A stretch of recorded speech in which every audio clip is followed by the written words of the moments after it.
हरीश फुलेरा के YouTube channel में आपका स्वागत है। आज हम जानेंगे फिटर ट्रेड किसे कहते हैं, फिटर ट्रेड को समझेंगे। यह वीडियो बनाने का मेरा उद्देश्य है कि जो नए ट्रेनीज हैं, जो एडमिशन लेना चाहते हैं, जिनको फिटर के बारे में जानकारी नहीं है, तो वो ट्रेनीज पहले कुछ फिटर ट्रेड को समझ जाएं, उसके बाद अपने एडमिशन लें। क्योंकि कई बार देखा गया है कि ट्रेनीज को कोई जानकारी नहीं होती है कि किस ट्रेड में एडमिशन लिया जाए, और एडमिशन लेने के बाद चूँकि फिटर ट्रेड एक मेहनती ट्रेड है, लेबोरियस ट्रेड है। हाँ, नौकरी की संभावनाएं 100% रहती हैं, अच्छा ट्रेड है, पूरे मैकेनिकल का निचोड़ है। तो ट्रेड को भली भांति जानने के लिए ही ये वीडियो बनाई है। और जिन बच्चों ने प्रवेश ले लिया है, एडमिशन ले लिया है, उनके लिए भी ये वीडियो बहुत महत्वपूर्ण है। वो भी अपने ट्रेड को भली भांति जानेंगे और समझेंगे। तो आइए आज हम जानते हैं फिटर ट्रेड के बारे में, फिटर ट्रेड का परिचय।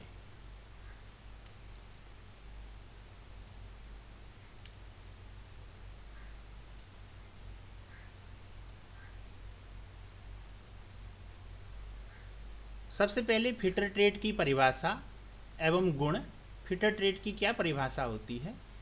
फिटर वह व्यक्ति होता है जो कंपनियों या वर्कशॉप में चलने वाली जो मशीनें होती हैं, अगर वो खराब हो जाएं तो उन्हें ठीक करता है। एक कुशल फिटर सदैव सुरक्षा को ध्यान में रखकर कार्य करता है।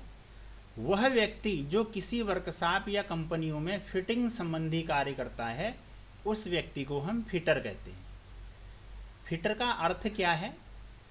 FITTER इसकी फुल फॉर्म से बनाया गया है कि F मीन्स फिटनेस, यानी कि एक फिटर शारीरिक रूप से सुदृढ़ होना चाहिए। I फॉर इंटेलिजेंट, मानसिक रूप से बुद्धिमान होना चाहिए।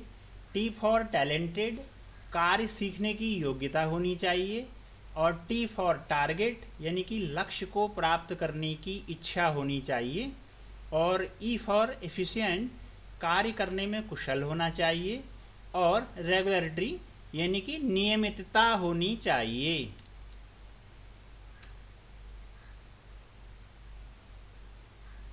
अब है कि जब फिटर में आपने प्रवेश ले लिया है, तो फिटर में आपको किन किन कार्यों में आप निपुण होंगे और एक फिटर को किन किन कार्यों में निपुण होना चाहिए।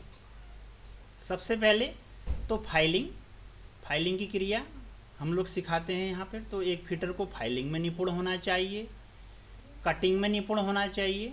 मेटल को, लोहे के पीस को जो कटिंग की जाती है हैक्से के द्वारा, ग्राइंडिंग के द्वारा, तो पावर सा के द्वारा, तो कटिंग में भी जो है निपुण होना चाहिए। ड्रिलिंग, यानी कि छेद करना, छिद्र करने की कला जो होती है, ड्रिलिंग मशीनों के द्वारा ही क्रिया की जाती है। ड्रिलिंग के कार्य में निपुण होना चाहिए। मेजरमेंट, जो मापी यंत्र होते हैं, उन सभी मापी यंत्रों को मापने का गुण होना चाहिए। रिमिंग एक क्रिया होती है जो होल की पॉलिश करती है। ड्रिलिंग करने के बाद ये क्रिया की जाती है। टैपिंग, ये अंदरूनी चूनी काटने की क्रिया होती है। इस कार्य में एक फिटर को निपुण होना चाहिए। थ्रेडिंग, चूनी काटना है, इंटरनल और एक्सटर्नल किसी भी प्रकार की चूनी काटने में एक्सपर्ट होना चाहिए। और वेल्डिंग, फिटर क्या है? एक मैकेनिकल का निचोड़ है, तो फिटर के अंतर्गत वेल्डिंग भी सिखाई जाती है। तो एक फिटर को वेल्डिंग में भी एक्सपर्ट होना चाहिए। ग्राइंडिंग, तो ग्राइंडिंग में भी एक्सपर्ट होना चाहिए। और मेंटेनेंस, जब कोई मशीन खराब हो जाए तो उसको कैसे सुधारा जाएगा, इसमें भी एक फिटर को निपुण होना चाहिए। टर्निंग, जिसे खरादना कहते हैं, लेथ मशीन में एक क्रिया सिखाई जाती है। तो एक लेथ मशीन का कार्य में भी एक फिटर को निपुण होना चाहिए। और स्क्रैपिंग, जिसे खुरसना कहते हैं, तो स्क्रैपिंग में भी एक फिटर को निपुण होना चाहिए। अब है फिटर के जो रोजगार के क्षेत्र में आप लोगों की जो फिटर करने के बाद ट्रेनिंग 2 साल का प्रशिक्षण होता है फिटर का, और एनुअल मोड पे परीक्षा होती है, यानी कि फर्स्ट ईयर में एक परीक्षा होगी और फाइनल परीक्षा फिर सेकेंड ईयर में होगी। तो इस तरह 2 वर्ष का कोर्स है फिटर व्यवसाय। 2 वर्ष के प्रशिक्षण पूर्ण करने के बाद आपका जो रोजगार के क्षेत्र होते हैं, आपको जहां जॉब मिलती है, वो कौन कौन से क्षेत्र होते हैं? तो कोई भी उत्पादन तथा निर्माण उद्योग में आपकी जॉब लग सकती है। संरचना निर्माण, जैसे पुल बनाना है, कहीं पे छत निर्माण है, भवन निर्माण है, इन क्षेत्रों में आपकी नौकरी लग सकती है। ऑटोमोबाइल के सेक्टरों में, ऑटोमोबाइल के उद्योगों में आपकी नौकरी लग सकती है। सेवा के क्षेत्र हैं, जैसे सड़क परिवहन और रेलवे। रेलवे एक बहुत बड़ा स्कोप होता है फिटर के लिए, तो रेलवे में नौकरी लगने के चांसेज अच्छे होते हैं। जलपोत निर्माण तथा रखरखाव उद्योग में, जहाँ पर भी मेंटेनेंस होता है इंडस्ट्रीज में, वहाँ पर जो है एक फिटर के ट्रेनीज के लिए नौकरी की संभावनाएं होती हैं। और रक्षा संगठनों में एक फिटर की आवश्यकता होती है। इसके अलावा सरकारी और निजी उद्योग, जितने भी हमारे गवर्नमेंट के इंस्टीट्यूट हैं, अगर आप आईटीआई करने के बाद सीआईटीएस कोर्स या सीटीआई, 1 वर्ष का प्रशिक्षण होता है, सीटीआई कंप्लीट कर लेते हैं तो आप आईटीआई में अनुदेशक बनने की योग्यता पूर्ण कर लेते हैं। आईटीआई में आप अनुदेशक बन सकते हैं, टीचर बन सकते हैं।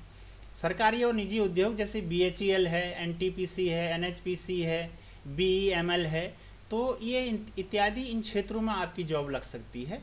और स्वरोजगार के लिए तो फिटर ट्रेड अच्छा है ही। आप अपना रोजगार कर सकते हैं, आप अपना रोजगार कर सकते हैं और औरों को भी रोजगार से जोड़ सकते हैं। तो ये था फिटर ट्रेड का संक्षिप्त परिचय जो मैंने दिया था। ये वीडियो मेरी उन नए जो प्रवेश लेना चाह रहे हैं फिटर ट्रेड में, उन बच्चों के लिए भी ये क्या कहते हैं वीडियो उनको सहयोग करेगी।